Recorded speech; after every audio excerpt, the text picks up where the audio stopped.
You are not suffering because people are untrustworthy, but because you trust without examining your own judgment first. If you are here, you already feel that something in how you rely on others has been costing you peace, attention, and control over your own mind. Stay with this work and learn how to place your confidence back where it belongs, inside your own reasoning and disciplined choices.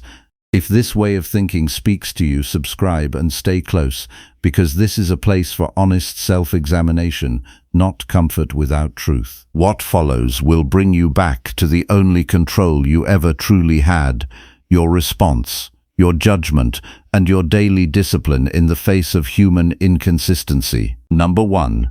Examine motives before granting anyone your trust fully. Before you trust another person, there is a harder question you must answer. Can you trust your own judgment? Most people never ask this question. They spend years blaming others for betrayal while refusing to examine the thing that led them into betrayal in the first place. They speak endlessly about dishonest people. They speak about manipulation. They speak about broken promises. They speak about disappointment, yet they almost never examine the judgments that made them hand over trust without discipline. This is where Stoicism begins, not with the faults of others, with the examination of yourself. You say someone deceived you. Perhaps they did. You say someone used your loyalty against you. Perhaps they did. You say someone presented themselves as one thing and later revealed themselves to be another. This happens every day. But before you rush to accuse the world, you must stop and ask a question that few people have the courage to ask. What was happening inside your own mind when you decided to trust them? Were you observing carefully? Or were you hoping? Were you judging rationally? Or were you judging emotionally? Were you examining reality? Or were you attaching yourself to an image you wanted to be true? This truth hurts because it removes the comfort of blame. The Stoic does not begin by asking what another person did wrong. The Stoic begins by asking what judgment inside himself needs correction. The undisciplined mind trusts quickly because it wants something. It wants approval. It wants companionship. It wants security. It wants certainty. It wants relief from loneliness. It wants someone to tell it, everything will be fine. And when desire enters judgment, reason often leaves. A person appears confident. You trust them. A person appears kind.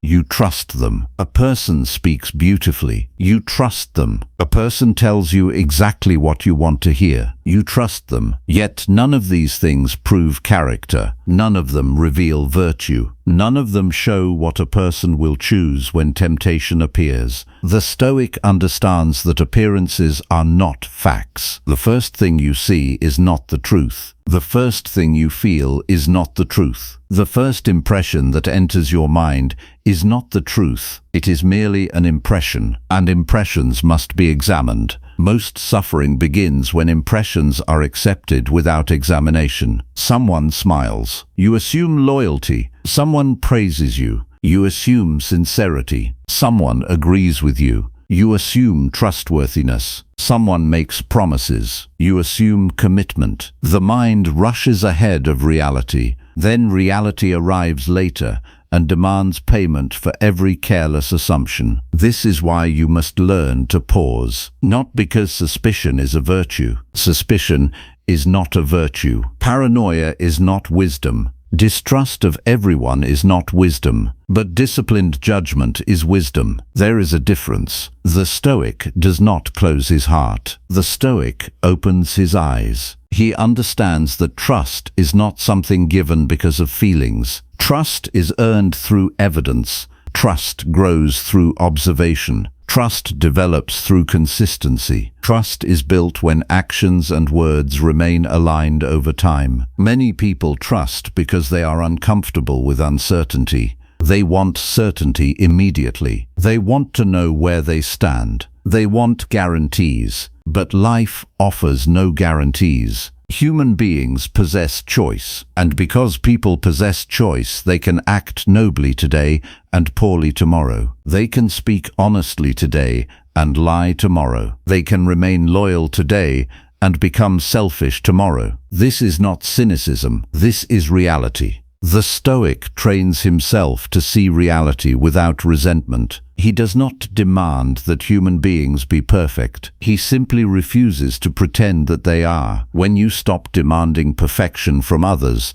something remarkable happens. You become harder to deceive. Not because you become cold, because you become realistic. You begin seeing people as they are instead of as you wish them to be. You stop placing crowns on ordinary people. You stop creating heroes inside your imagination. You stop assigning virtue where virtue has not yet been demonstrated. You stop confusing charm with character. You stop confusing confidence with wisdom. You stop confusing attraction with trustworthiness. You stop confusing promises with proof. This alone can save years of unnecessary suffering. Look honestly at your own life. How many disappointments began because someone lied? And how many began because you believed before evidence existed? This is not the same thing. The Stoic does not deny responsibility in others, but he refuses to ignore responsibility within himself. That is where power exists. You cannot control whether another person deceives you. You cannot control whether another person chooses honesty. You cannot control whether another person remains loyal. You cannot control another person's character. But you can control how carefully you judge. You can control what standards you use. You can control how quickly you grant trust. You can control whether reason remains present. This is where freedom begins. The person who bases trust on emotion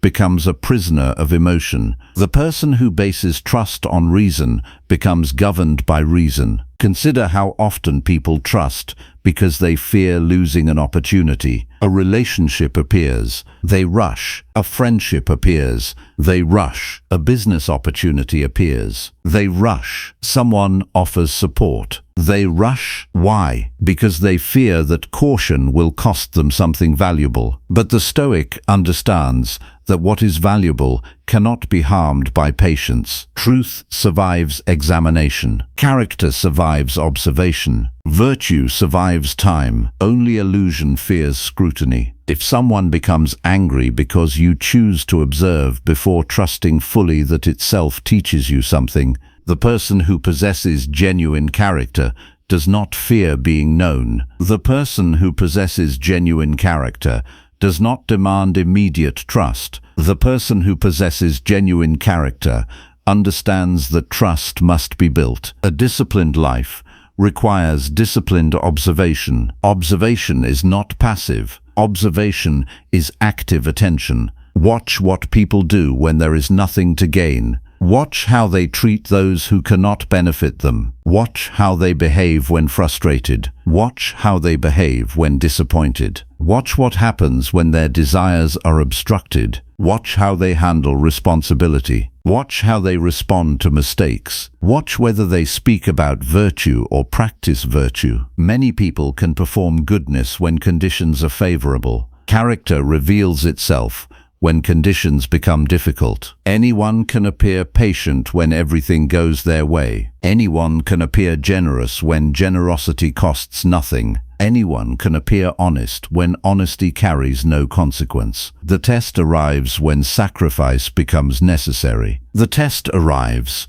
when comfort must be exchanged for principle. The test arrives when desire conflicts with virtue. This is where character becomes visible, and this requires time. The impatient mind hates time. The rational mind respects it. Time reveals what appearances conceal. Time reveals habits. Time reveals priorities. Time reveals values. Time reveals whether words possess substance. The Stoic therefore treats time as an ally. He does not rush to conclusions. He allows reality to unfold. He allows evidence to accumulate. He allows conduct to reveal itself. And while he waits, he remains attentive, not anxious, not fearful, attentive. There is a practice you can begin today. Whenever you feel drawn to trust someone, quickly stop and ask 3 questions. What do I know? What do I assume? What do I want to be true? These questions separate reason from desire. What do I know? Facts only, not hopes, not fears, not interpretations. Facts. What do I assume? Identify every conclusion unsupported by evidence. Bring hidden assumptions into daylight. What do I want to be true? This question is often the most painful because desire frequently disguises itself as judgment. You think you are seeing reality. In truth, you are seeing hope. You think you are evaluating character. In truth, you are protecting an attachment. You think you are being objective. In truth, you are defending a fantasy. The examined life requires relentless honesty, not honesty about others, honesty about yourself. The world contains dishonest people. That fact will never change. The world contains selfish people. That fact will never change. The world contains unreliable people. That fact will never change. Your task is not to eliminate such people from existence. Your task is to govern your own judgments wisely. This distinction changes everything. Most people spend their lives trying to control what belongs to others. The Stoic returns attention to what belongs to himself, his judgments, his choices, his responses, his conduct, his character. When trust is given from this place, it becomes healthier, it becomes stronger, it becomes less desperate. You no longer trust because you need rescue. You trust because evidence supports trust. You no longer trust because you fear being alone. You trust because reason approves. You no longer trust because emotions demand certainty. You trust because observation has earned confidence. This creates a different kind of relationship with people, one rooted in reality, not fantasy. Many people fear that careful judgment will make them distant. The opposite is true.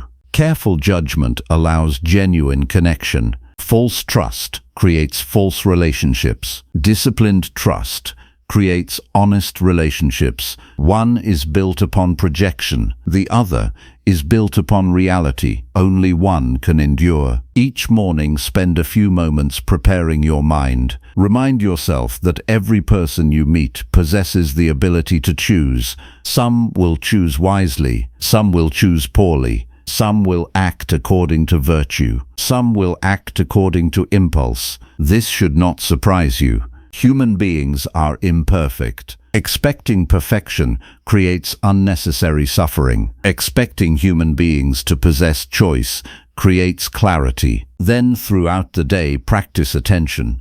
Do not simply listen to words. Observe conduct. Observe consistency. Observe decisions. Observe habits. Observe whether actions support claims. Train yourself to become a student of reality, not a collector of promises. At night, examine yourself. Ask where desire influenced judgment. Ask where emotion moved faster than reason. Ask where appearances persuaded you. Ask where you ignored evidence because it conflicted with what you wanted. This evening examination is one of the most powerful disciplines available to you. It transforms mistakes into instruction. It transforms disappointment into wisdom. It transforms suffering into training. Without examination, pain is wasted. With examination, pain becomes education. There is another truth you must hear. The deeper problem is often not misplaced trust in others. It is misplaced trust in outcomes. You trust a person because you believe they will create a future you desire. You trust a relationship because you believe it will provide lasting security. You trust a friendship because you believe it will eliminate loneliness. You trust an opportunity because you believe it will guarantee success. Then when reality changes, you feel destroyed. Why? Because you attached your peace to something outside your control. The Stoic refuses to do this. He values people. He cares for people. He cooperates with people. but his peace remains anchored within his own character. He understands that external circumstances can change at any moment. People can leave. People can disappoint. People can change. People can fail. But virtue remains available. Reason remains available. Self-command remains available. Integrity remains available. This is why the Stoic cannot be truly ruined by betrayal. Betrayal may wound, it may hurt, it may disappoint, but it cannot destroy the one who has built his life upon character instead of dependency. The strongest protection against betrayal is not suspicion, it is self-governance. When your happiness depends entirely upon another person's behavior, you become vulnerable. When your peace depends upon your own character, you become resilient. The world teaches people to search endlessly for trustworthy individuals. Stoicism teaches something deeper. Become trustworthy yourself. Become honest. Become disciplined. Become rational. Become consistent. Become the type of person whose conduct does not depend upon convenience. Why? Because every judgment you make about others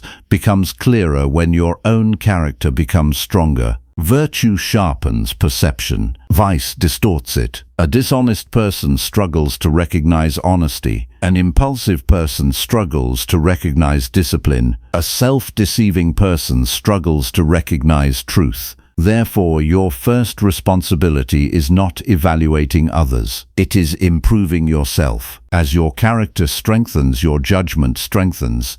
As your judgment strengthens, your trust becomes wiser. As your trust becomes wiser, your life becomes calmer. Not because the world changed, because you changed. The uncomfortable truth is that many people do not suffer because they trusted the wrong person. They suffer because they trusted without discipline. This truth hurts, but it also liberates, because what belongs to your judgment belongs to your power, and anything that belongs to your power can be trained, can be improved, can be mastered. From this day forward, refuse to grant trust as a reward for appearances. Refuse to grant trust because of loneliness. Refuse to grant trust because of excitement. Refuse to grant trust because of fear. Grant trust slowly. Grant trust rationally. Grant trust according to evidence. Let actions speak. Let time reveal. Let reason decide. The person who learns this lesson gains something far more valuable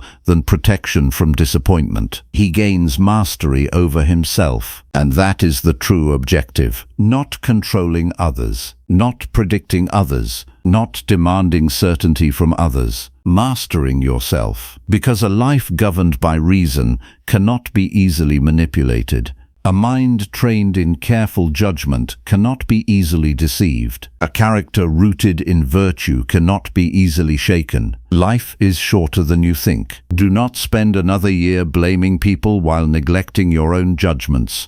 Do not spend another year repeating the same mistakes under different names. Do not spend another year surrendering reason to desire. Begin the work now. Examine your motives. Examine your assumptions. Examine your judgments. Examine yourself. The person who conquers this inner task becomes difficult to fool because he no longer fools himself. And there is no greater freedom than that. Number 2. Accept that character reveals itself through actions. Stop waiting for people to become what they said they are. Stop building your understanding of others on promises, intentions, or carefully chosen words. A disciplined mind does not live inside speeches, it lives inside evidence. It watches what is done when no applause is available, when no advantage is gained, when no audience is present to reward performance. This is where truth about character always appears, not in declarations but in decisions. You suffer when you confuse language for reality. A person can speak with precision and still act without integrity. A person can offer comfort in words and withdraw support in behavior. A person can present calm explanations while consistently choosing actions that contradict them. If your mind accepts words as final proof, then you are not observing life, You are rehearsing your own misunderstanding of it. The Stoic discipline begins by stripping away that weakness in judgment. You do not ask what someone claims to be. You ask what they repeatedly choose to do. You do not anchor your perception in statements that cost nothing to make. You anchor it in actions that reveal cost, effort, and sacrifice. Only there does character become visible without distortion. Every human being carries the capacity to appear one way and act another. That is not rare, it is ordinary. The error is not in others for possessing this capacity. The error is in your failure to account for it. When you assume alignment between speech and conduct without verification, you are not being open-minded, you are abandoning reason. Train yourself to slow the impulse to define people too quickly. The mind wants closure. It wants to label, categorize, and settle uncertainty. But premature judgment is a form of inner blindness. It replaces observation with assumption. It substitutes time with imagination. A disciplined life refuses that substitution. Look at how people behave when they are not required to maintain an image. Watch what they do when they are tired and have nothing to gain. Watch how they respond when they are corrected. Watch how they treat those who cannot reward or punish them. These moments strip away performance. What remains is character without disguise. This is why patience is not passive. It is active attention extended across time. You are not waiting for people to change. You are allowing reality to disclose itself without interference from your desires. Many judgments fail not because evidence is absent, but because impatience interrupts observation too early. You must also turn this discipline inward. Your own mind speaks constantly. It offers interpretations faster than you can verify them. It tells you what someone meant, what someone intended, what someone will do next. Much of this is not observation, it is projection. A Stoic does not accept every internal voice as truth. He examines it before granting it authority. When you feel certainty about someone's character after a single moment, pause and question the foundation of that certainty. Ask what actions support it. Ask what pattern exists beyond that moment. Ask whether your desire for security is shaping your conclusion. The goal is not to become doubtful of everything, but to become precise in what earns your certainty. You are not harmed by other people's inconsistency. You are harmed when your judgment fails to register it clearly. The external event is neutral. The interpretation is where suffering begins. If someone behaves inconsistently and you still construct a stable image of them in your mind, the instability is not in them, it is in your refusal to update perception based on evidence. This is where many people lose control over their inner life. They hold on to early impressions long after those impressions have been contradicted. They prefer emotional familiarity over rational correction. They protect an image because dismantling it would require discomfort. But philosophy demands exactly that discomfort if clarity is to be preserved. You must become someone who is willing to revise judgment without ego. When action contradicts expectation, the expectation must be discarded, not defended, not rationalized, not softened, discarded. This is how reason remains clean. Begin each day with a simple inner preparation. Remind yourself that you will encounter people whose words and actions may not align. Do not approach this with suspicion. Approach it with readiness. Readiness to observe without distortion. Readiness to adjust perception without delay. Readiness to remain steady regardless of how others behave. As you move through your interactions, practice restraint in conclusion. Do not finalize your judgment of a person based on isolated behavior. Instead, collect patterns. Allow repetition to reveal structure. One action may mislead. Repeated actions form truth. This distinction protects you from both gullibility and premature dismissal. When you feel strong emotion rising in response to someone's behavior, pause before forming interpretation. Emotion is not an enemy, but it is not a guide. It signals intensity, not accuracy. If you allow emotion to dictate judgment, you outsource reason to impulse. That is not living wisely. That is reacting blindly. Ask yourself in those moments what exactly you know. Separate direct observation from assumption. Separate what you witnessed from what you inferred. Most inner confusion dissolves when these categories are properly divided.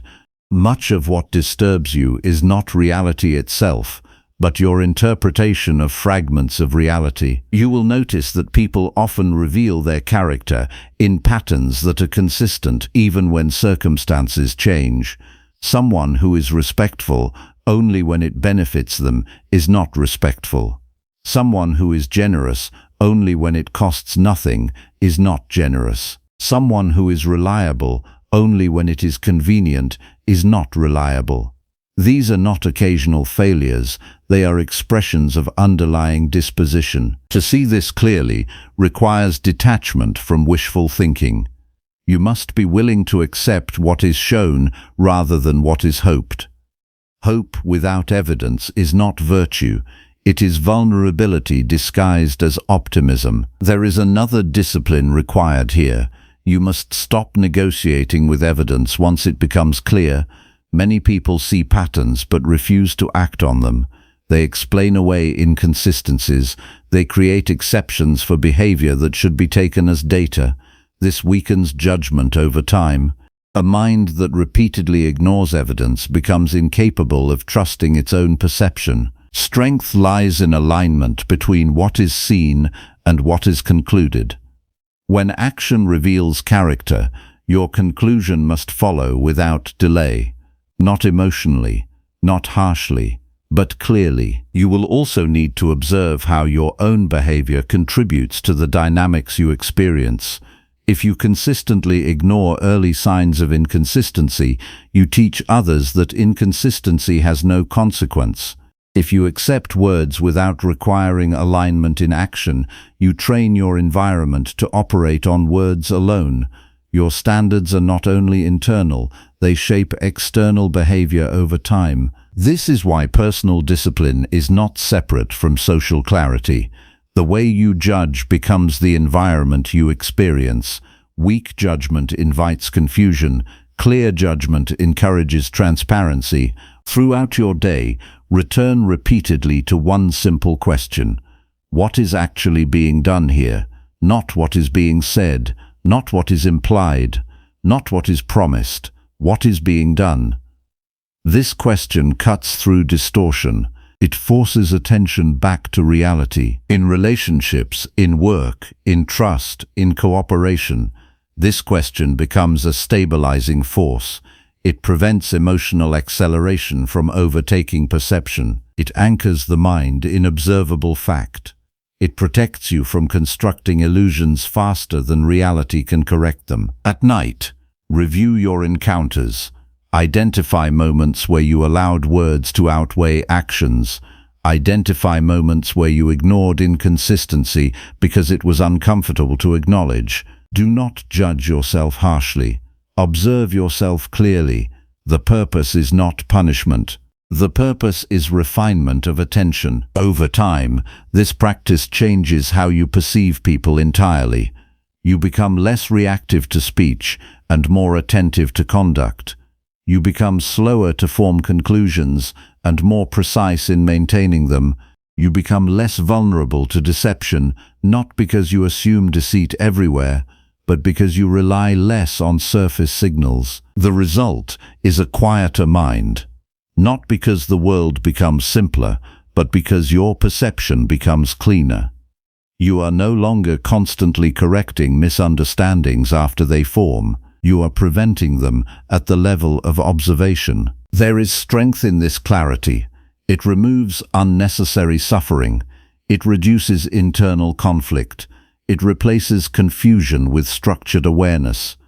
You stop living in reaction to what people say and begin living in response to what people consistently do. And when you apply this discipline inward, something even more important develops. You begin to recognize the difference between your own words and your own actions. You see where you claim discipline but act on impulse. You see where you claim clarity but behave inconsistently. The same standard you apply to others turns back toward yourself. This is where true self-governance begins, not in controlling others, not in controlling outcomes, but in aligning judgment with reality, both outside and inside your own mind. Live in this alignment long enough, and something fundamental shifts. You no longer feel the need to rush to conclusions about people. You no longer feel destabilized by inconsistency. You no longer depend on verbal assurances to feel secure. You see clearly that actions are the only language that carries weight over time. And once you understand that fully, you stop living in the echo of words and begin living in the clarity of reality itself. Number 3. Judge people slowly and test words carefully. You rush towards certainty as if speed were wisdom, and in doing so you turn your own mind into a source of error. A disciplined life does not begin with quick conclusions about people. It begins with restraint. It begins with refusing to let the first impression become the final verdict. What enters the mind first is never fully formed truth. It is only an impression demanding examination, and if you accept it without scrutiny, you are no longer thinking, you are reacting. You suffer not because people are complex, but because your judgment is impatient. You decide too quickly who someone is, what they mean, and what they will become in your life. That urgency feels like clarity, but it is only anxiety wearing the mask of understanding. The undisciplined mind wants to resolve uncertainty immediately, even if it must sacrifice accuracy to achieve it. This is how false certainty takes root. When you judge quickly, you are not seeing people. You are compressing them into a story that satisfies your emotional need for closure. But human behavior does not obey your need for closure. It unfolds over time, under pressure, across changing conditions.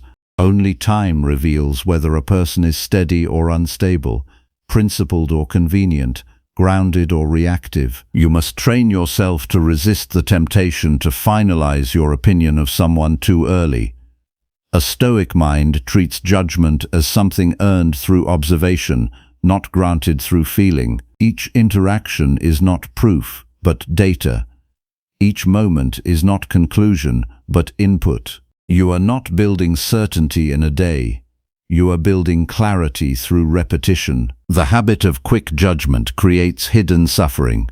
It forces you into constant correction of your own expectations. You assume someone is consistent, then reality contradicts you. You assume someone is reliable, then behavior shifts. You assume someone is sincere, then actions diverge from words. The pain you feel is not only caused by others, it is caused by your refusal to let evidence accumulate before deciding. Slow judgment is not indecision. It is disciplined observation extended over time. It is the refusal to let emotion outrun understanding. It is the willingness to remain unsettled until reality has spoken clearly through repeated patterns rather than isolated moments. When someone speaks to you, your mind immediately constructs meaning. It interprets tone, intention, and character in real time. But interpretation is not truth. Interpretation is your internal reaction to external signals. If you do not pause and examine this process, you will confuse your reaction for reality. That confusion becomes the foundation of poor judgment. You must begin separating what is observed from what is assumed, what was actually said, what was actually done, what was actually repeated. These are facts. Everything else is interpretation layered on top of facts.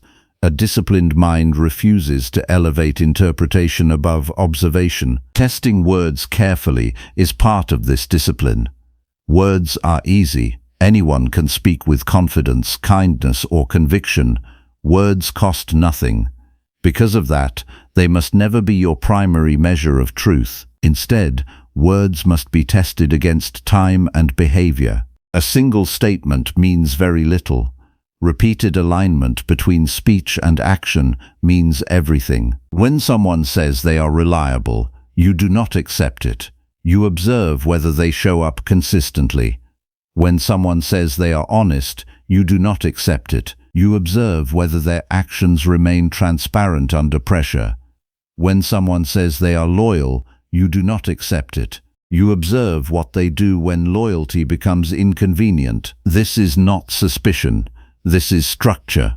Suspicion assumes guilt without evidence. Disciplined observation waits for evidence before forming judgment. There is a vast difference between the two. One is emotional distortion. The other is rational patience. Your suffering increases when you test words with hope instead of reason. Hope wants confirmation. It wants promises to be true. It wants reassurance to be enough. But hope is not a tool of judgment.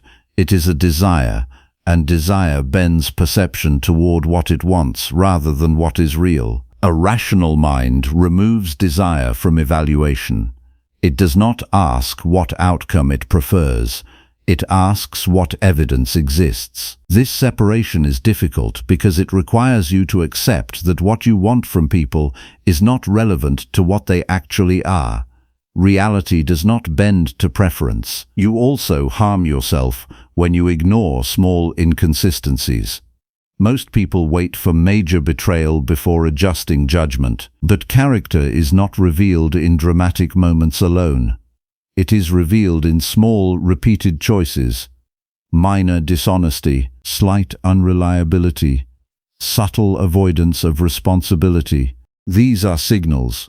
When ignored, they grow into larger patterns that feel sudden only because you refused to notice their beginning. To judge slowly means to respect accumulation.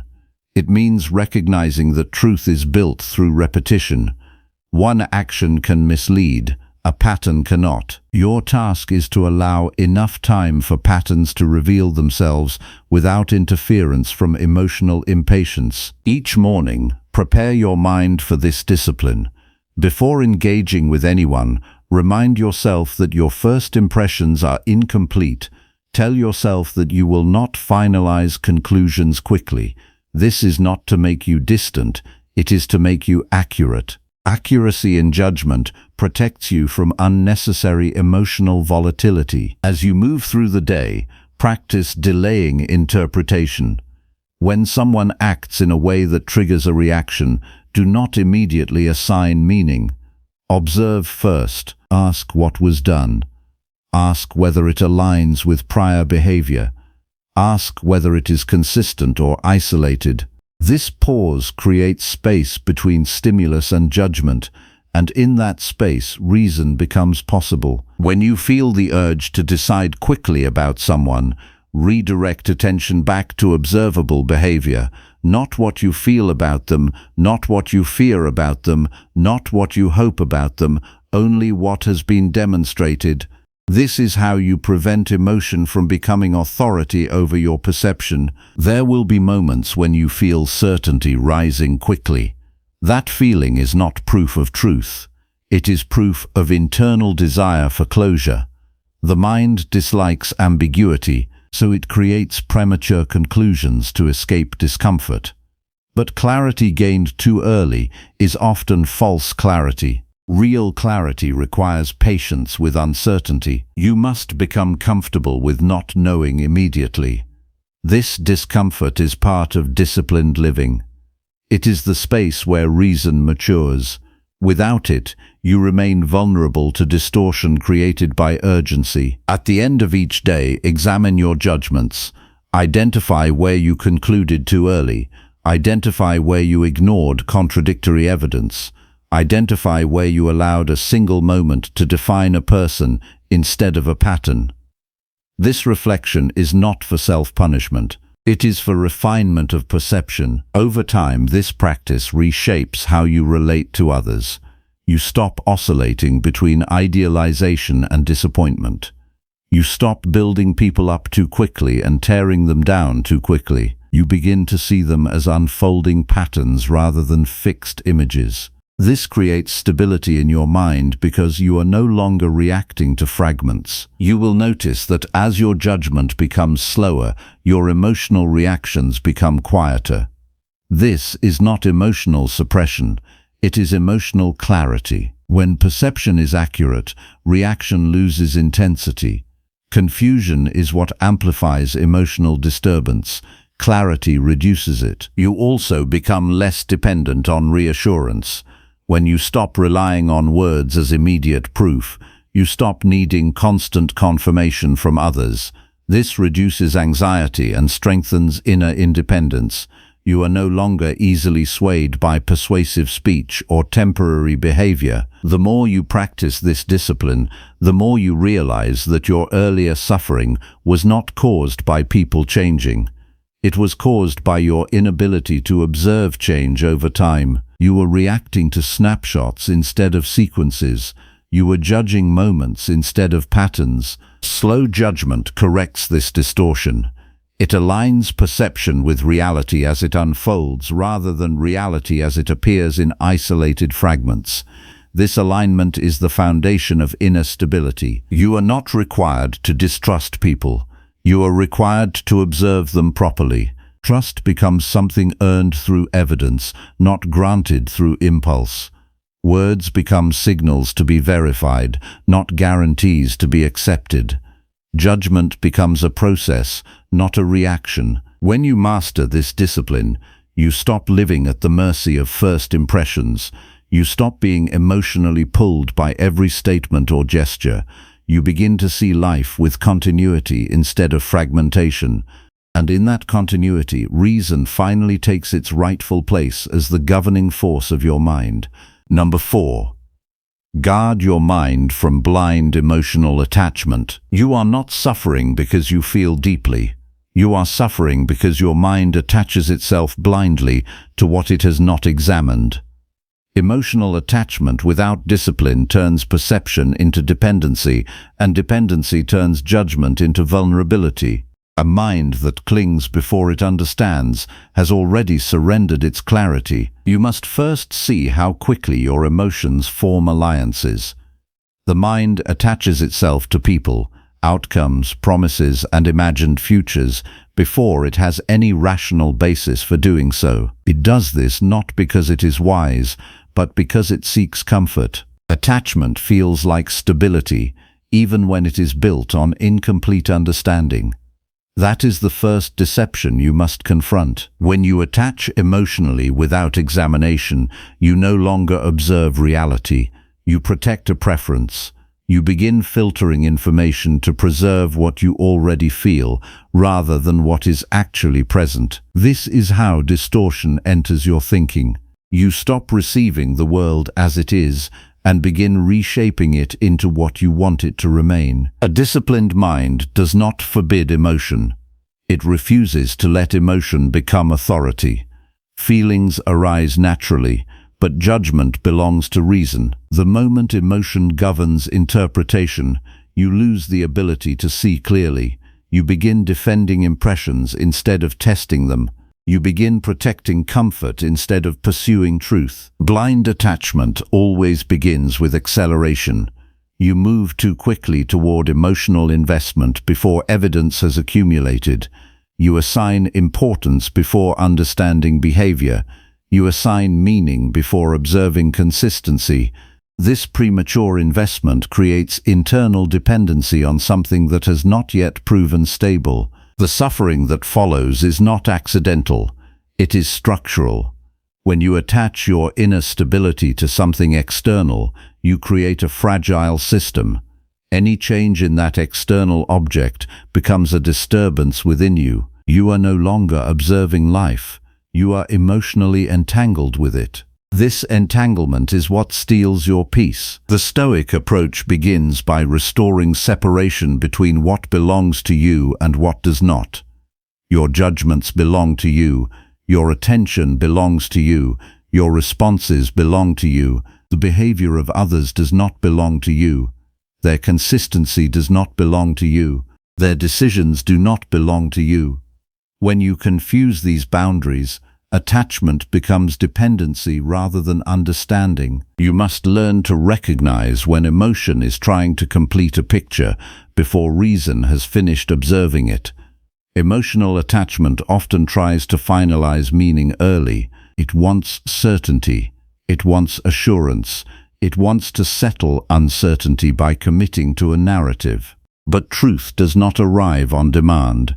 It reveals itself through time and pattern. When you feel strong emotional pull toward a person or outcome, do not immediately act on it. Instead, observe the pull itself. Ask what is being attached to. Ask what evidence exists beyond feeling. Ask whether your mind is responding to reality or to imagination. This pause is where discipline begins. You are not required to suppress affection or care. You are required to ensure that care is guided by reason. Care without reason becomes dependence.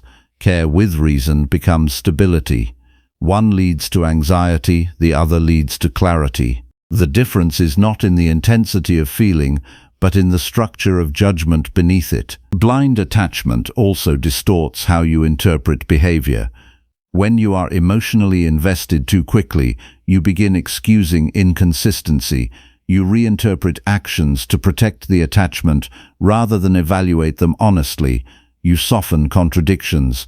You rationalize patterns that should be questioned. You do this not because you lack intelligence, but because you are protecting emotional investment. This is how people lose clarity while believing they are being loyal or understanding. They confuse emotional persistence with wisdom. They remain attached long after evidence suggests they should reassess. This is not strength. It is resistance to reality. A disciplined mind refuses to preserve attachment at the cost of truth. It allows observation to override desire. It allows evidence to interrupt comfort. It allows reality to dissolve illusions without resistance. This requires strength, not emotional detachment, but intellectual honesty. You must also examine how attachment forms through expectation. You begin to expect certain outcomes from people or situations, and then you become emotionally tied to those expectations. When reality diverges, you experience disturbance, but the disturbance is not caused by reality. It is caused by the collapse of expectation. The Stoic method removes expectation from judgment unless it is supported by consistent evidence. Instead of assuming stability, you observe stability. Instead of assuming loyalty, you observe loyalty. Instead of assuming continuity, you observe continuity. Expectation without observation is a form of internal fantasy. Each morning, you must prepare your mind for this discipline. Remind yourself that emotional impressions will arise quickly and strongly, but they are not commands. They are signals requiring evaluation. You are not obligated to follow them. You are obligated to examine them. As you move through your day, practice identifying moments when emotional attachment begins forming prematurely. It may appear as strong liking, strong trust, strong dislike, or strong certainty. All extremes formed quickly should be treated as incomplete perception. Pause before reinforcing them. Ask what evidence supports them beyond intensity. When interacting with others, observe whether your emotional response is proportional to actual behavior or amplified by internal desire. Often the intensity of feeling has little to do with the actual situation and much to do with personal longing for connection, validation, or stability. Recognizing this distinction restores clarity. You will notice that blind attachment often creates urgency. The mind wants to move quickly towards securing emotional certainty. It wants to define relationships early. It wants to decide significance prematurely. This urgency is not wisdom. It is anxiety seeking resolution. Do not confuse speed with insight. The practice of guarding your mind begins with slowing this internal acceleration. You allow time to pass before forming deep emotional conclusions. You allow behavior to repeat before assigning meaning. You allow consistency to emerge before granting significance. Time is not an obstacle to understanding. It is the foundation of it. At night, examine where attachment influenced your judgment during the day. Identify moments where you trusted feeling over observation. Identify moments where you accepted emotional interpretation without verification. This reflection is not for regret, it is for correction of perception. Each recognition strengthens your ability to separate feeling from fact. Over time, you will notice that emotional intensity no longer destabilizes you as easily. Feelings will still arise, but they will no longer dictate conclusions. You will observe them rather than obey them. This creates an inner distance that protects clarity without removing human sensitivity. You will also begin to notice that relationships become more stable when built on observation rather than attachment. When you do not rush to assign meaning, you allow reality to reveal itself more accurately. When you do not cling to early impressions, you avoid building expectations that reality cannot sustain. This discipline extends beyond relationships. It applies to ambitions, goals, and outcomes. Blind attachment to results creates suffering whenever outcomes shift. But when you hold goals without emotional dependency, you remain steady regardless of change. You act with effort, but you do not bind your peace to results. The true strength of this practice is not emotional coldness, it is emotional clarity. You still feel, but you no longer lose yourself in feeling. You still care, but you no longer depend. You still engage with life, but you do not attach your identity to its fluctuations. The mind that guards itself from blind attachment becomes quieter, not because it feels less, but because it understands more. It no longer confuses intensity with truth. It no longer confuses longing with insight. It no longer confuses connection with certainty. And in that clarity, reason regains its rightful place as the guiding force of your inner life. Number 5. Separate your expectations from another person's choices. You are not disturbed by other people's choices. You are disturbed by the invisible contract you created in your mind that says they must choose the way you expect. That contract never existed in reality. It existed only in your interpretation. And every time reality breaks that contract, your mind calls it disappointment, as if the world has betrayed you, when in truth it only failed to obey your assumption. This is where suffering quietly begins. You form expectations about how people should act, how they should respond, how they should treat you, how they should behave when you are kind, when you are patient, when you are loyal. Then you forget that none of these expectations were ever placed under your control. You treat them as if they are obligations placed upon others, when in reality they are projections created inside your own mind. A disciplined mind begins by removing confusion between expectation and reality. Expectation is internal, choice belongs to others. These two things never merge, yet most people live as if they are bound together. They believe that because they expect a certain outcome, the world is somehow responsible for delivering it. When it does not, they experience frustration, resentment, or emotional collapse. The Stoic perspective is not that you should stop caring. It is that you should stop confusing your care with control. You can care deeply about people while still recognizing that their choices are not extensions of your desire. Their decisions arise from their own judgment, their own habits, their own priorities, and their own understanding of what they believe is right for them.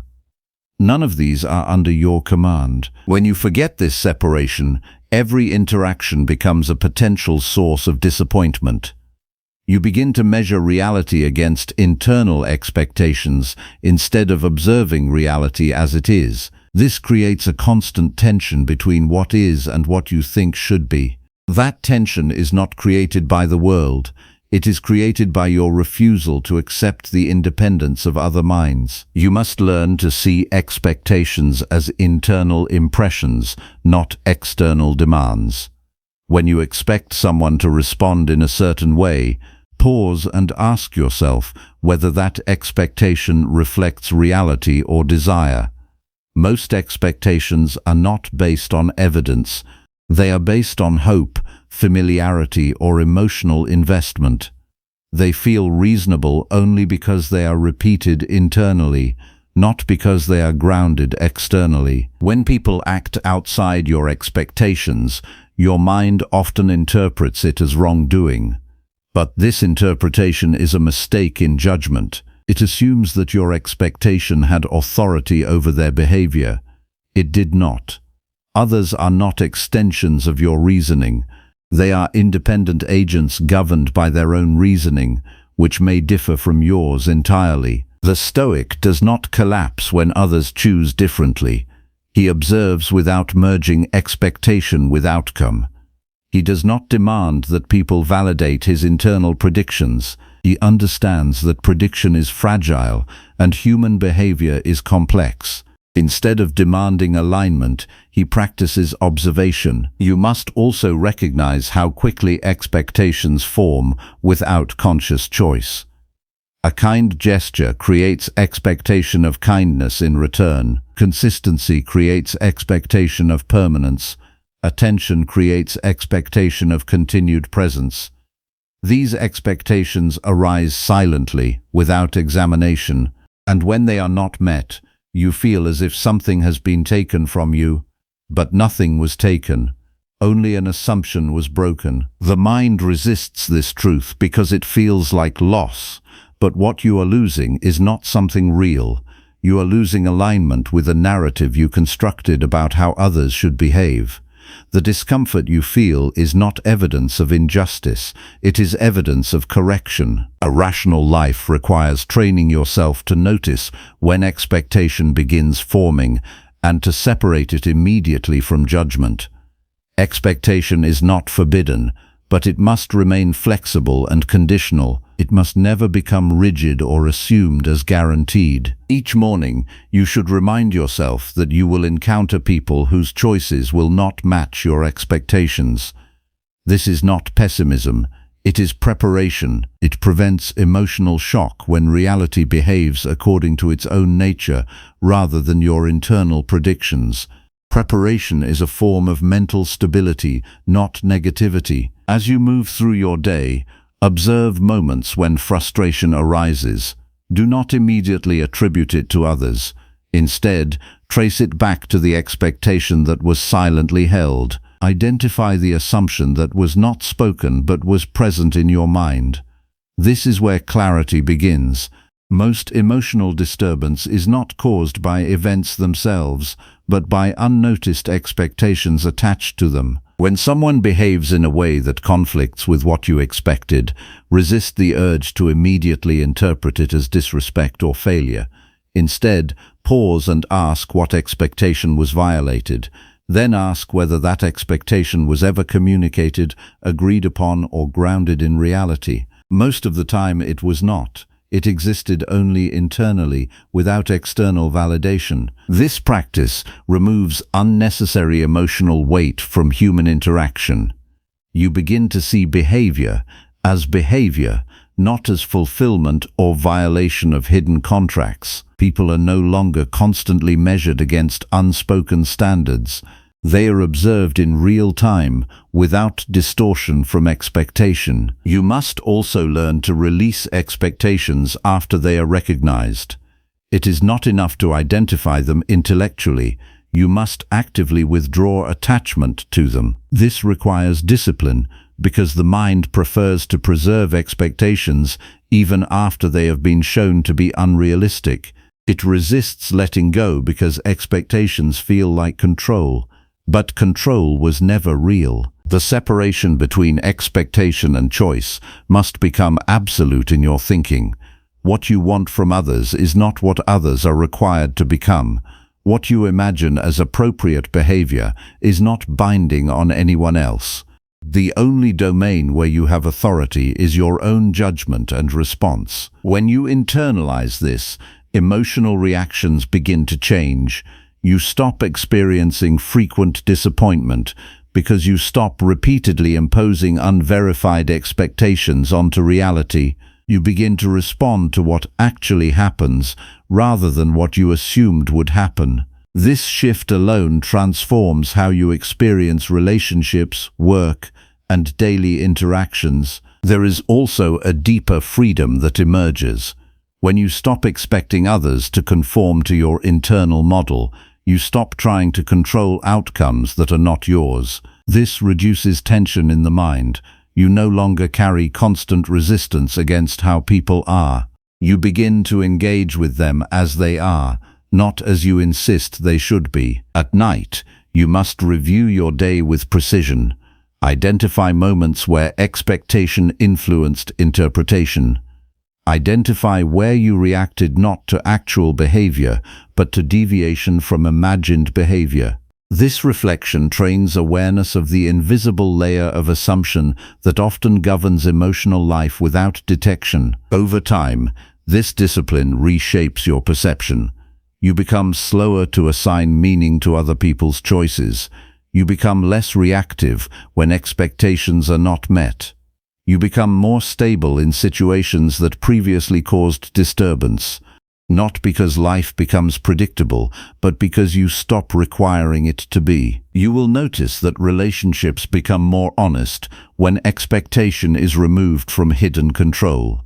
You no longer silently demand that others behave according to your internal model. Instead, you observe their actual behavior and respond accordingly.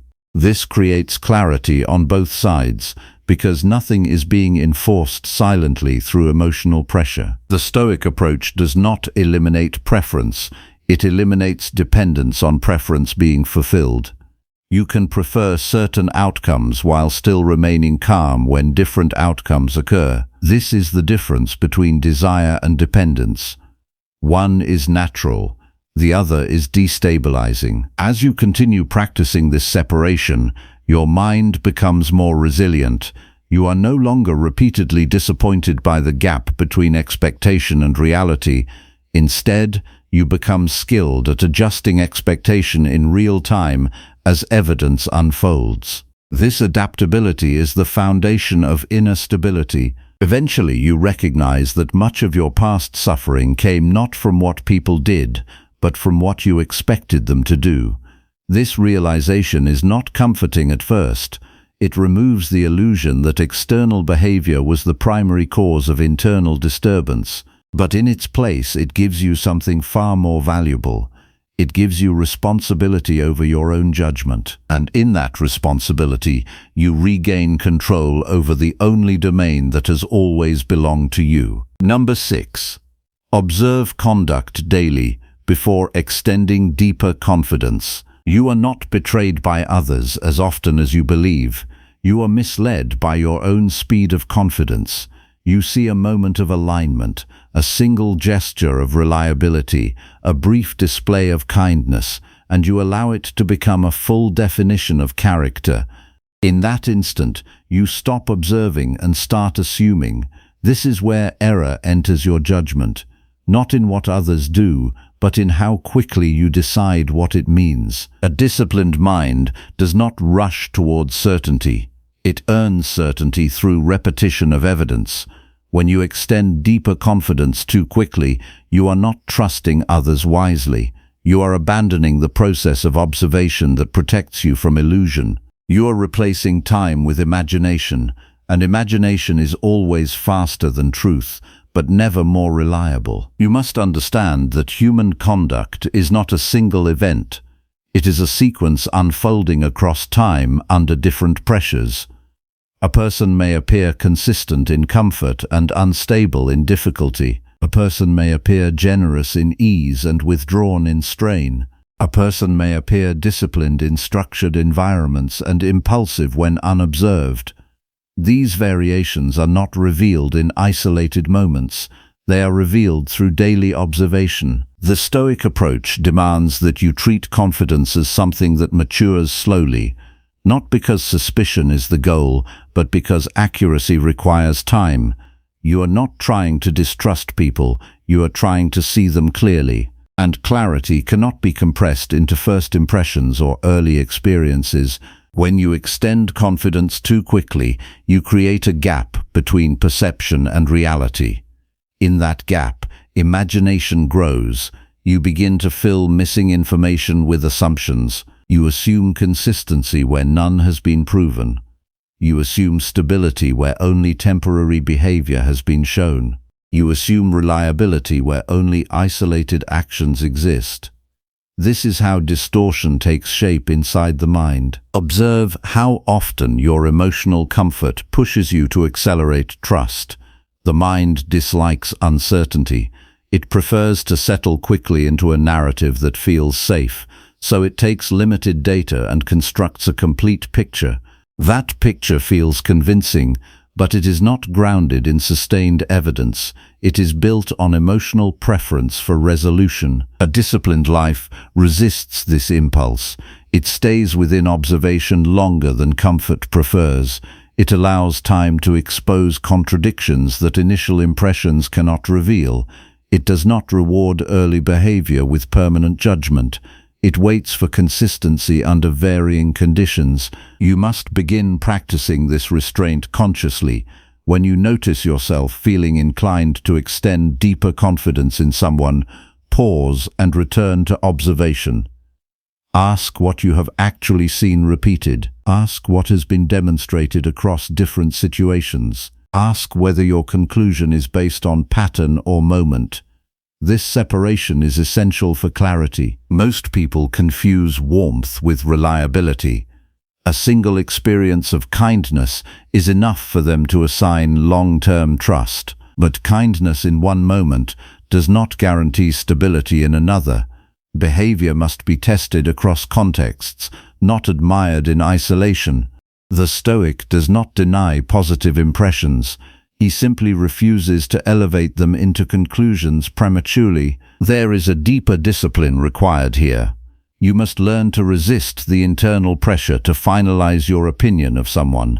The mind wants closure. It wants to decide who someone is so that it can stop observing. But closure too early produces blindness. It replaces ongoing awareness with fixed assumption. Once that happens, you stop noticing new evidence that might contradict your belief. Daily observation is the safeguard against this blindness. You watch not for dramatic revelations, but for subtle consistencies. How a person responds when inconvenienced, how they behave when their preferences are challenged, how they treat others when no recognition is available, how they act when their image is not being shaped. These ordinary moments reveal more than any single impressive action ever could. When you begin to observe conduct daily, your perception becomes more stable. You are no longer swayed by isolated events. You are guided by accumulated evidence. This reduces emotional volatility because your judgments are no longer dependent on recent impressions. They are grounded in pattern recognition over time. You must also observe your own internal reaction during this process. Notice how quickly you want to decide. Notice how uncomfortable it feels to remain in observation without conclusion. That discomfort is not danger, it is impatience, and impatience is the enemy of accurate judgment. It pushes you toward conclusions before understanding is complete. A rational mind learns to tolerate this discomfort without acting on it. It allows uncertainty to exist while observation continues. It does not rush to resolve ambiguity through premature trust or premature dismissal. It remains steady while evidence accumulates. At the beginning of each day, prepare your mind for this discipline. Remind yourself that you will encounter behaviors that appear meaningful but are not yet proven. Tell yourself that you will not assign final judgment based on early signals. This preparation prevents emotional acceleration from governing perception. As you interact with others, maintain awareness of how confidence forms internally.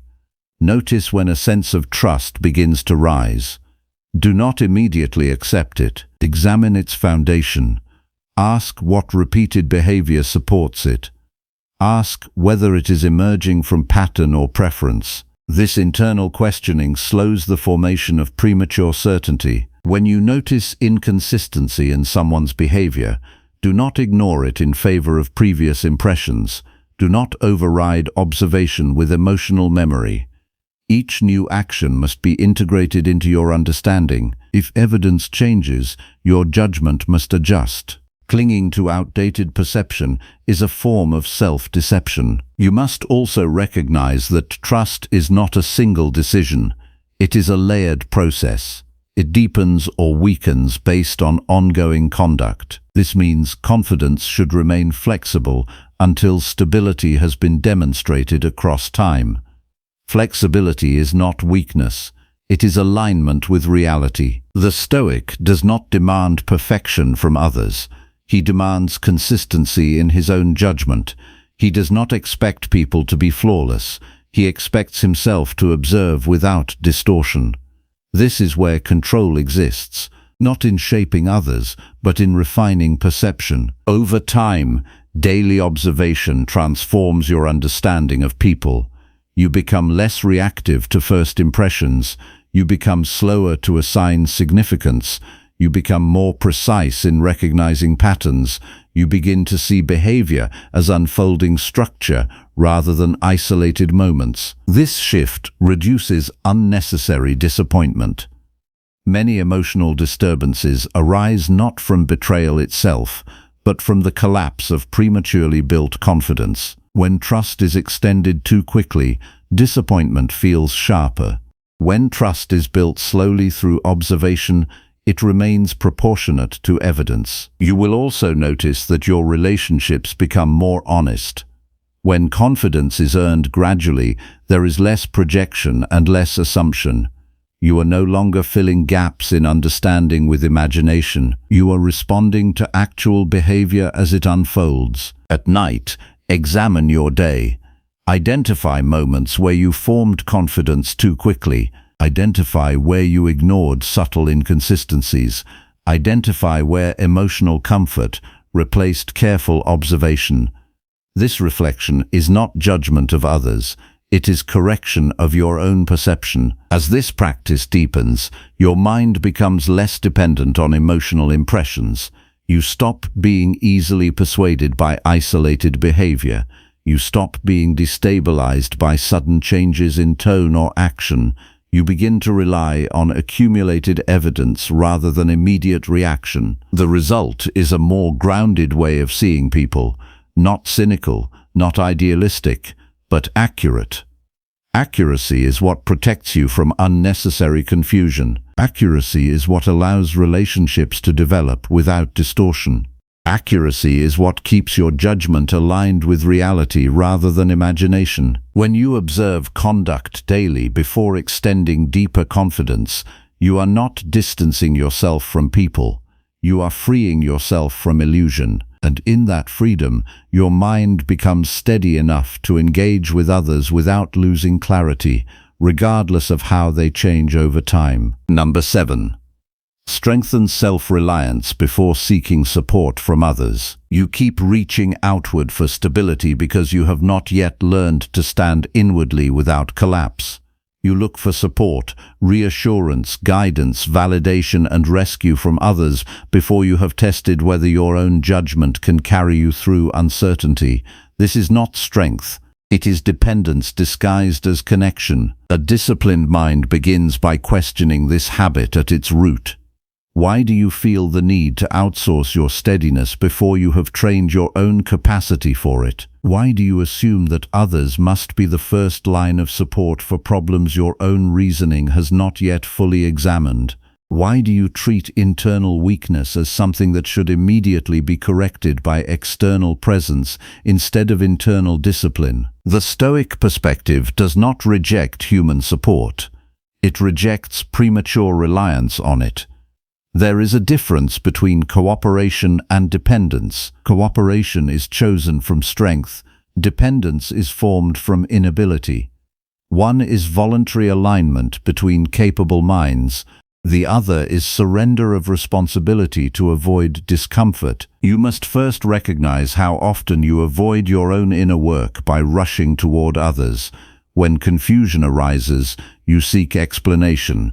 When discomfort appears, you seek reassurance.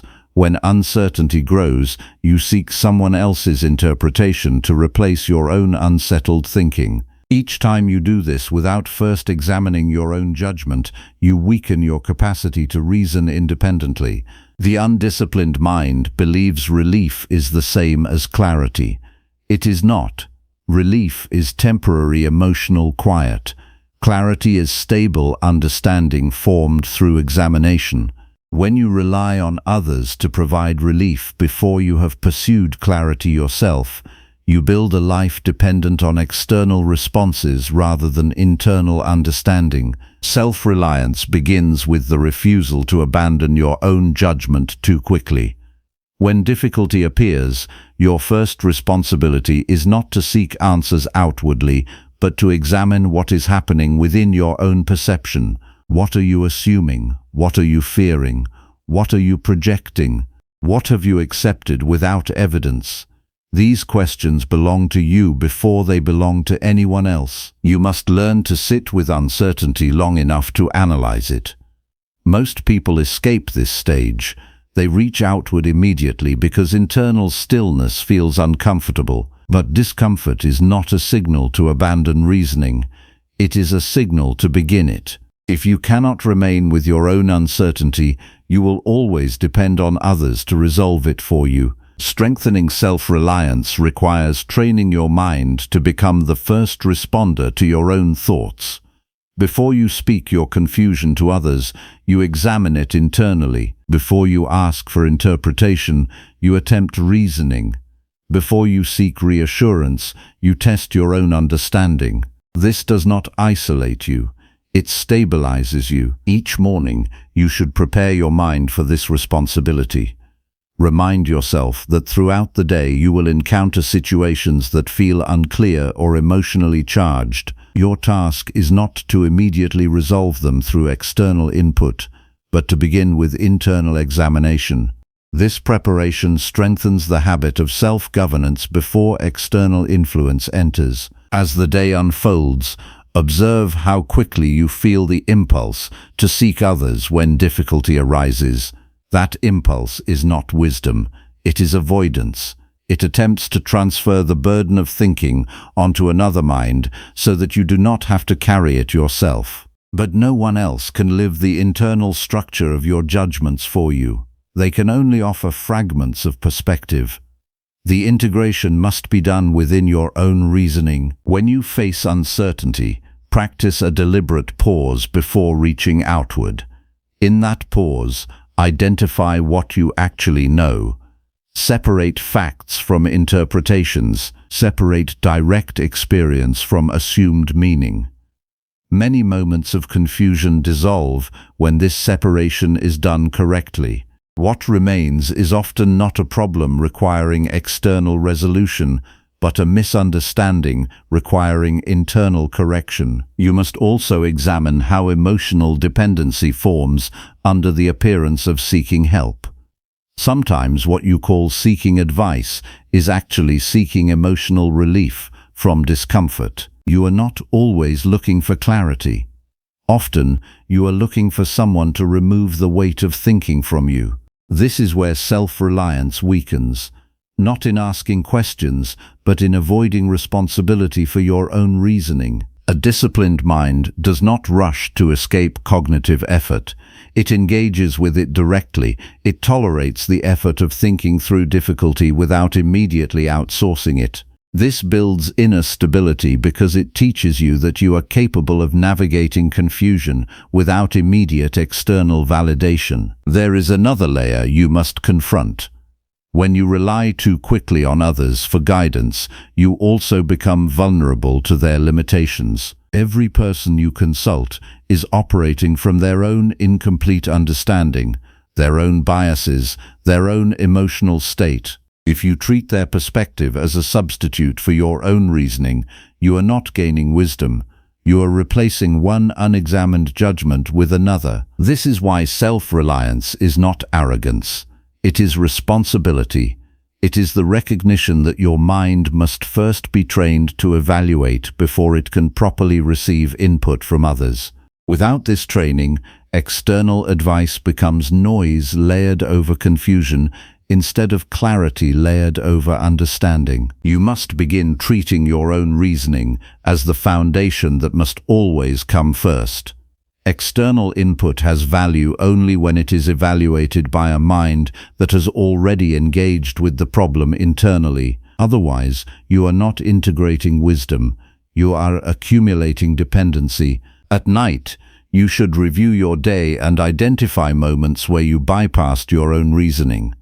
Moments where you sought external answers before internal examination. Moments where you avoided thinking by seeking immediate reassurance. This reflection is not criticism. It is correction of direction.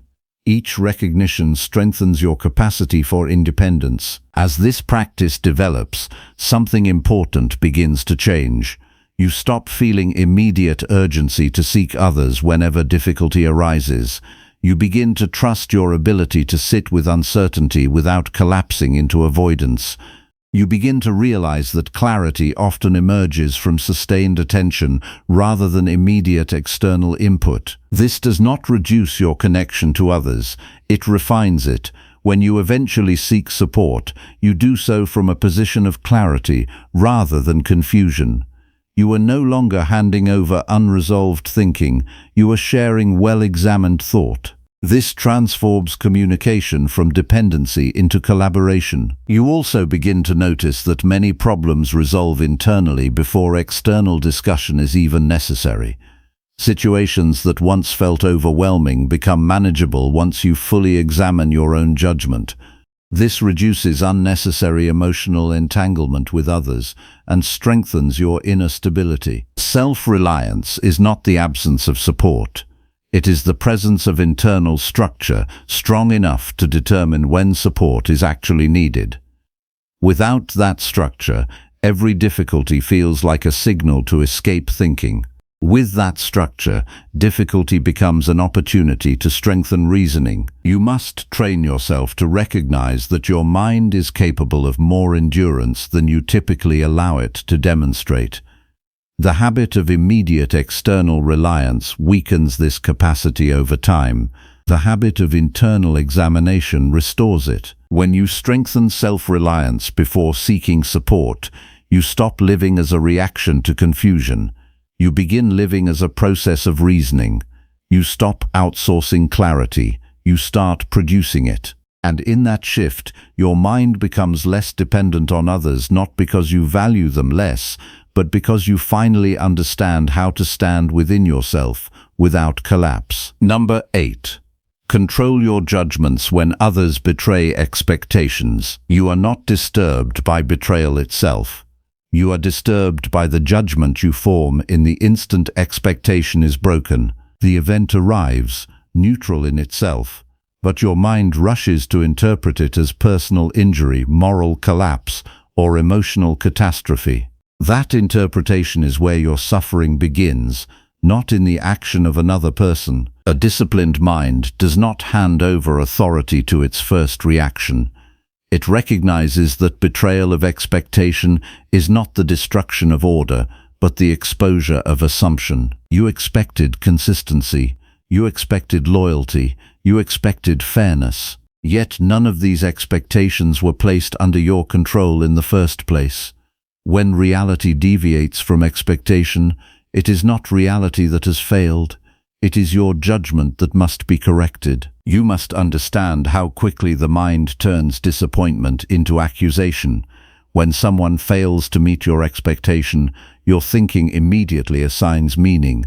You label the person, you define their character, you construct a narrative of wrongdoing. But most of this happens before careful examination.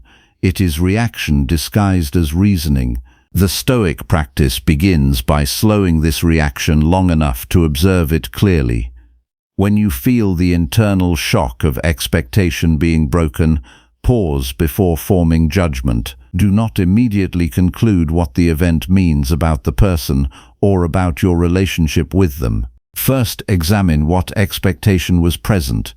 Most suffering comes from expectations that were never examined, never confirmed, and never made conscious until they were broken. You must separate two things that the undisciplined mind constantly merges. The first is what others do. The second is what you expected them to do. These are not the same. One belongs to reality, the other belongs to imagination. When you confuse them, you suffer as if reality has violated truth, when in fact it has only contradicted prediction. Control of judgment begins at the moment of interruption. Something happens that conflicts with what you believed would happen. That moment is the crossroads. You can either react with immediate interpretation, or you can return to observation. The disciplined path is always observation first. What exactly occurred? What was actually said? What was actually done? Without interpretation, without added meaning. Only fact. Most people skip this step entirely. They move directly from event to emotional conclusion. This creates instability in perception. The same person can be seen as trustworthy one moment and untrustworthy the next, not because the person has changed, but because judgment has not been stabilized by reason. Emotion is dictating meaning instead of evidence. You must train yourself to resist emotional escalation when expectation is broken. The mind will try to amplify the event into something larger than it is. It will suggest patterns before patterns exist. It will suggest intent before intent is known. It will suggest character judgment before sufficient behavior has been observed. This acceleration is not insight, it is impatience. A rational mind refuses to finalize judgment under emotional pressure. It delays conclusion until clarity is available. This delay is not weakness, it is discipline. It prevents temporary emotional disturbance from becoming permanent perception. When others fail to meet your expectations, your task is not to immediately decide what they are. Your task is to examine what your expectation was based on. Was it based on repeated evidence or isolated moments? Was it based on explicit agreement or silent assumption? Was it based on reality or desire? Most expectations that cause pain are built on assumptions that were never verified. You must also recognize that human beings are not obligated to operate according to your internal predictions. Each person acts according to their own reasoning, priorities, limitations, and awareness. When their choices diverge from your expectation, that divergence is not automatically injustice. It is often simply difference in judgment. The Stoic does not equate expectation with entitlement. He understands that expecting a certain behavior does not create obligation in others. When expectation is treated as entitlement, every deviation feels like betrayal. When expectation is understood as prediction, deviation becomes information. You must begin treating broken expectations as data rather than injury. Each instance reveals something about reality that was previously unseen. It may reveal inconsistency in others. It may reveal misunderstanding in yourself. It may reveal unrealistic assumptions. But in every case, it provides clarity if examined correctly. At the moment of disappointment, you should ask yourself a series of internal questions before forming judgment. What did I assume would happen? What evidence supported that assumption? Was that evidence sufficient? What actually happened instead? What pattern, if any, is emerging across time? These questions redirect the mind from reaction to reasoning. You will notice that when you apply this discipline, emotional intensity decreases, not because you care less, but because your perception becomes more accurate. Confusion amplifies emotion, clarity reduces it. When expectation is replaced with observation, disappointment loses much of its force. There is another layer you must address. Often, the pain you feel is not only about the broken expectation itself, but about the meaning you attach to it. You may interpret it as disrespect, rejection, or personal devaluation. But these interpretations are additional judgments layered on top of the event. They are not the event itself. You must learn to strip events down to their core before assigning meaning. What happened without interpretation? Once this is clear, only then evaluate what it might indicate. This prevents emotional exaggeration from shaping your understanding prematurely. A disciplined mind also recognizes its own contribution to expectation formation. Many expectations are never spoken, never confirmed, and never aligned with reality. They exist only internally. When they are not met, you experience frustration, even though the other person was never aware of them. This is not betrayal. It is misalignment between internal projection and external behavior. Each morning, you should remind yourself that expectations will be tested by reality throughout the day. Some will align, some will not. Your task is not to defend expectations. Your task is to observe outcomes without emotional distortion.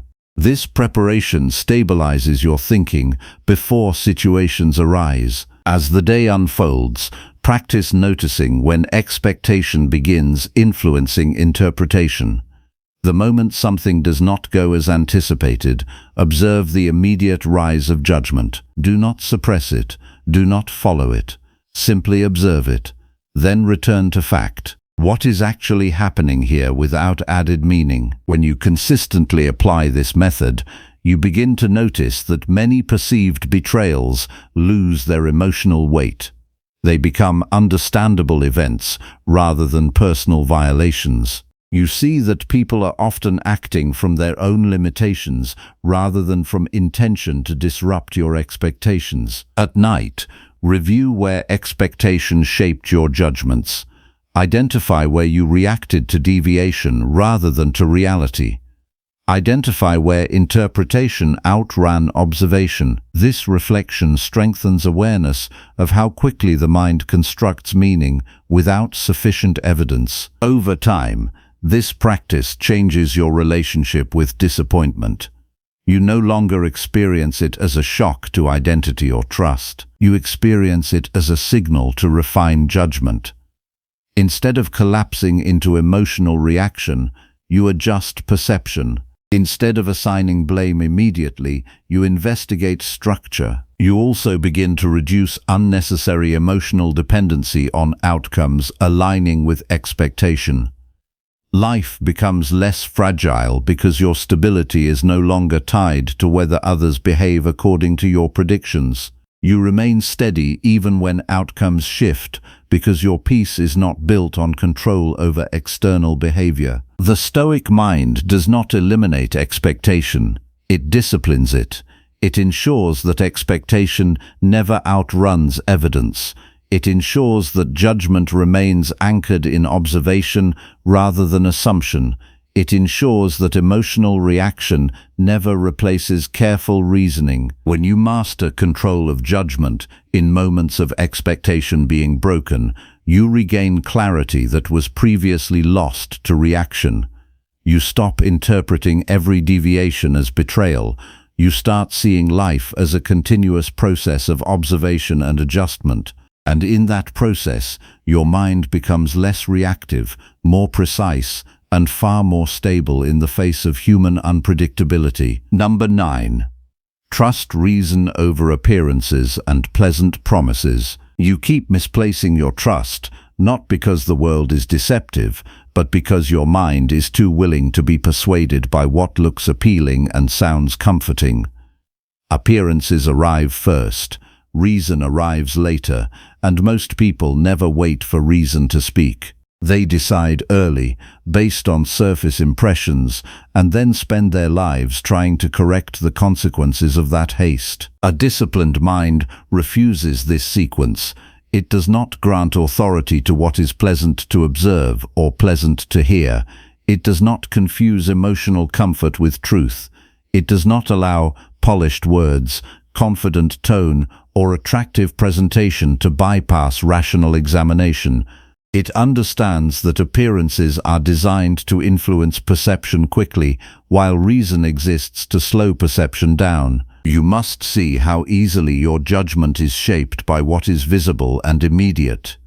A calm voice feels trustworthy.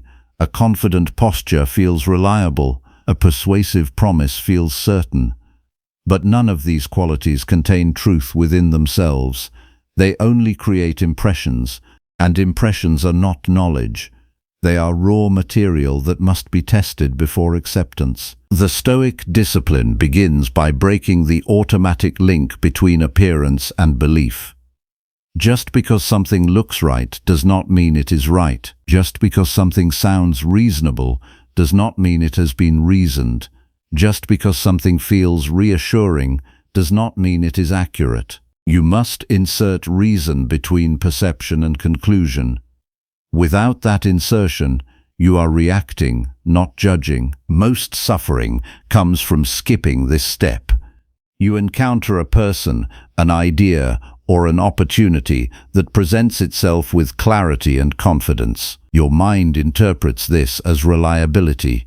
You feel ease, and you mistake that ease for truth. But ease is only a sensation. It is not evidence. And when ease becomes your guide, deception becomes easy. You must train yourself to slow down the moment something appears convincing. The undisciplined mind moves quickly from impression to belief. The disciplined mind pauses and asks what lies beneath the surface. What evidence supports what is being presented? What contradictions might exist? What patterns have been established over time? Without these questions, you are not evaluating reality. You are absorbing presentation. Reason is not emotional. It does not respond to charm. It does not respond to urgency. It does not respond to comfort. It responds only to coherence, consistency, and evidence. If you allow appearances to guide your decisions more than reasoning, you are placing emotion above structure. That is how judgment becomes unstable. You must become aware of how often pleasant promises influence your decisions. People speak in ways that suggest certainty about outcomes. They describe futures that sound stable, beneficial, and secure. Your mind naturally leans toward these narratives because it prefers certainty over ambiguity. But certainty offered through language is not certainty grounded in reality. A Stoic mind treats promises as unverified claims until they are supported by sustained action. Words alone are not enough. Presentation alone is not enough. Initial confidence alone is not enough. Reason requires continuity. It requires repetition of behavior over time before granting trust. You must also recognize how desire interferes with perception. When you want something to be true, appearances become more persuasive than they should be. The mind begins selecting evidence that supports what it wishes to believe, while ignoring signs that contradict it. This is not conscious dishonesty. It is unconscious bias, shaped by desire. To correct this, you must separate what is being presented from what is being assumed, what is actually observable in the present moment, what is being projected into the future. Most error occurs when projection is mistaken for reality. The Stoic refuses to confuse the two. Each morning, you should prepare your mind for encounters with persuasive appearances. Remind yourself that what seems clear at first may not remain consistent over time. This preparation is not cynicism, it is mental discipline. It protects you from premature belief formation based on incomplete data. As the day unfolds, observe how quickly your mind reacts to confident expression. Notice how tone, body language, or emotional appeal can influence your sense of trust before evidence is examined. Do not suppress this reaction. Observe it. Then return to reason. Ask what is actually known beyond appearance. When you feel drawn toward a pleasant promise, pause before acceptance. Ask whether the promise is supported by past behavior or only by present speech. Ask whether there is evidence of consistency or only evidence of persuasion. Ask whether your agreement is based on logic or on emotional comfort. These questions are the barrier between perception and error. You must also train yourself to recognize when urgency is being used to bypass reasoning. When something is presented as needing immediate acceptance, your judgment is being pressured. Reason requires time. Anything that discourages time for reflection should be examined more carefully, not less. A disciplined mind does not reject all appearances. It simply does not allow appearances to finalize judgment. It treats them as starting points, not conclusions. What is seen is noted, but not accepted without verification. What is heard is recorded, but not believed without evidence. Over time, this approach changes how you perceive people and situations. You become less reactive to presentation and more attentive to structure. You begin to notice discrepancies between what is said and what is done. You begin to see patterns that were previously hidden by initial impressions. This clarity is not emotional.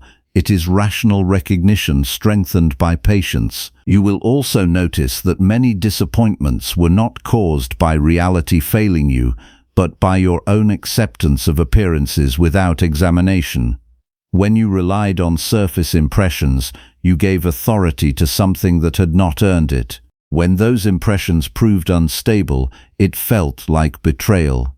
But the root cause was premature belief, not sudden change. Reason protects you from this cycle by demanding evidence before commitment. It does not eliminate trust, it structures trust. It ensures that trust grows proportionally with observed consistency rather than emotional appeal. You must also apply this discipline inwardly. Your own mind produces appearances constantly. It creates interpretations that feel convincing in the moment. It presents conclusions before full reasoning has occurred. If you trust these internal appearances without examination, you become vulnerable to your own untested assumptions. Therefore, reason must govern both external perception and internal thought. You do not accept something as true simply because it feels coherent internally or appears persuasive externally. You subject it to examination either way. At night, review moments where appearances influenced your judgment more than reasoning. Identify where you accepted pleasant promises without sufficient evidence.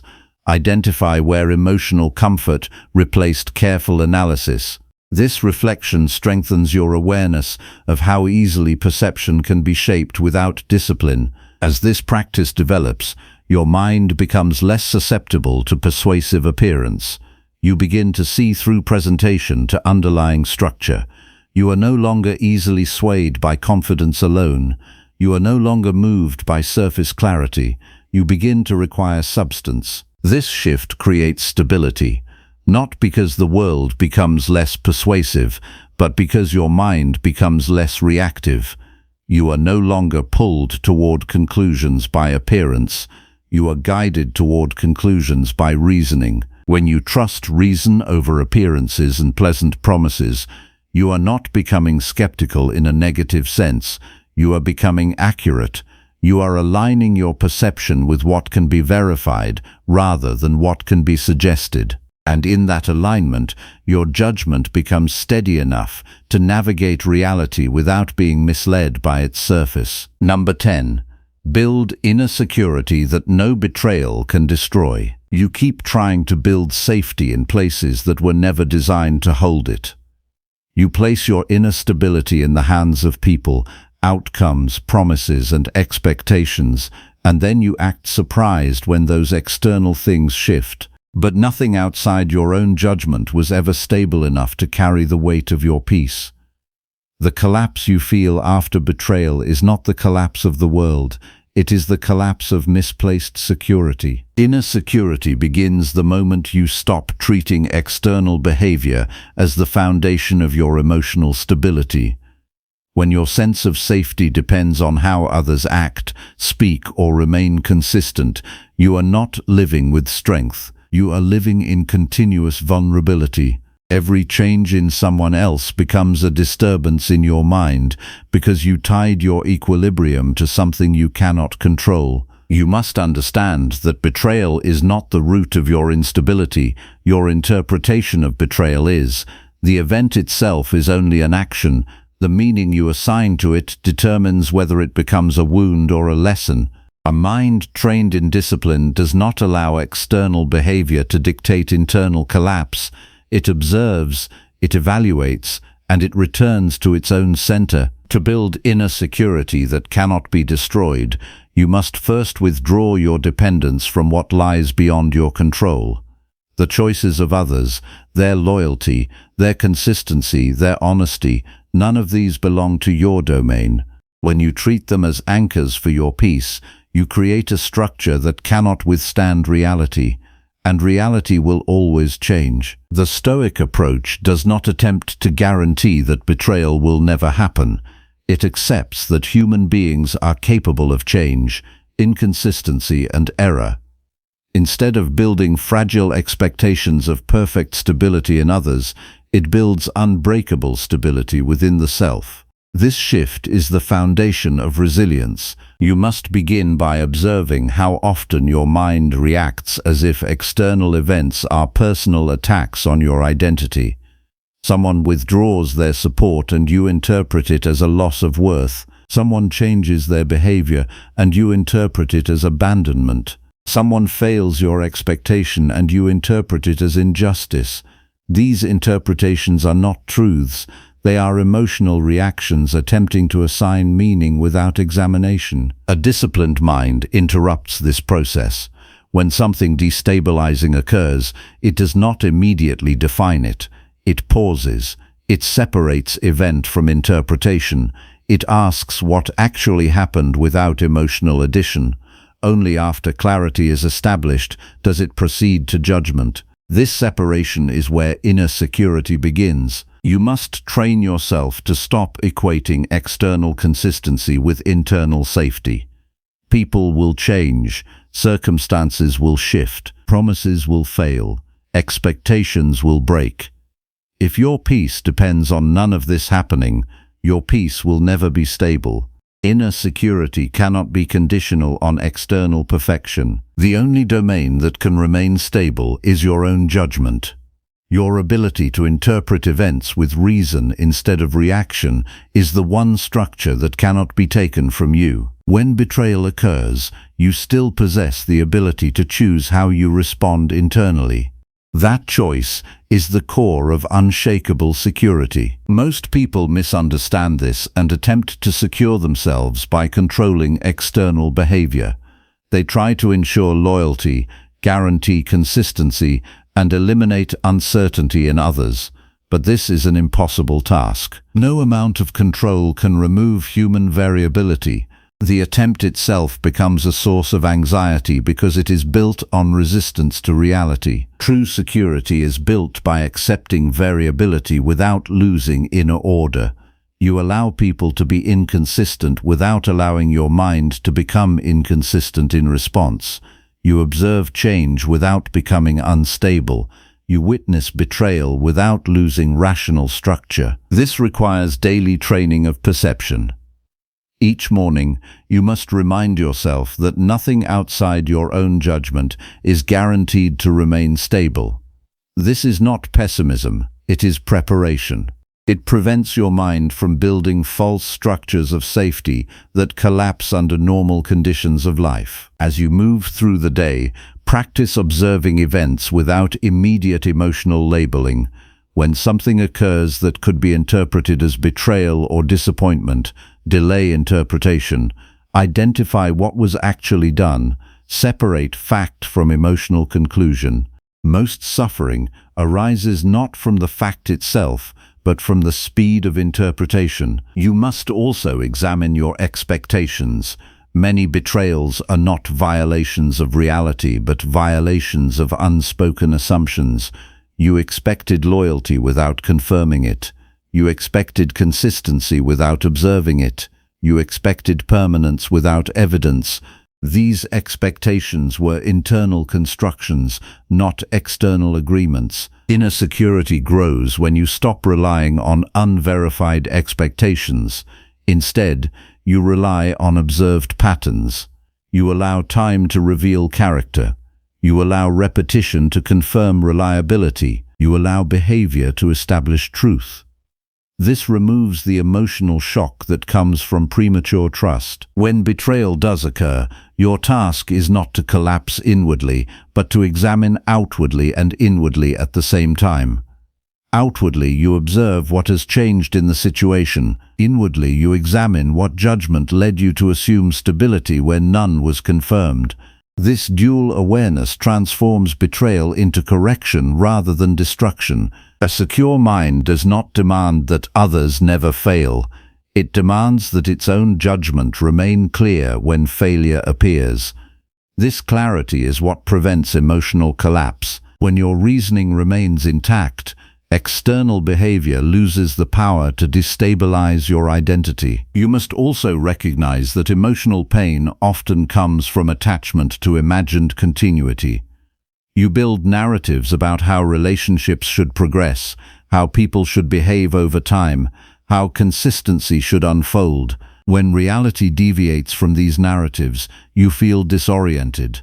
But the disruption is not in reality, it is in the narrative. To build inner security, you must stop constructing long-term emotional narratives based on early behavior.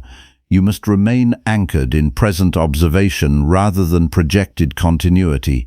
Each moment must be evaluated on its own evidence, not on assumed trajectory. At night, examine moments where external behavior influenced your internal stability. Identify where you allowed someone else's inconsistency to define your emotional state. Identify where interpretation overtook observation. Identify where expectation replaced reality. This reflection is not self-blame, it is strengthening of awareness. Over time, this practice creates a fundamental shift. You stop experiencing betrayal as a collapse of inner order. Instead, you experience it as a correction of external misunderstanding. Your inner state remains intact because it was never dependent on external guarantees. You begin to see that what breaks outside does not need to break within. This is the essence of inner security. It is not the absence of betrayal. It is the absence of dependence on external stability for internal peace.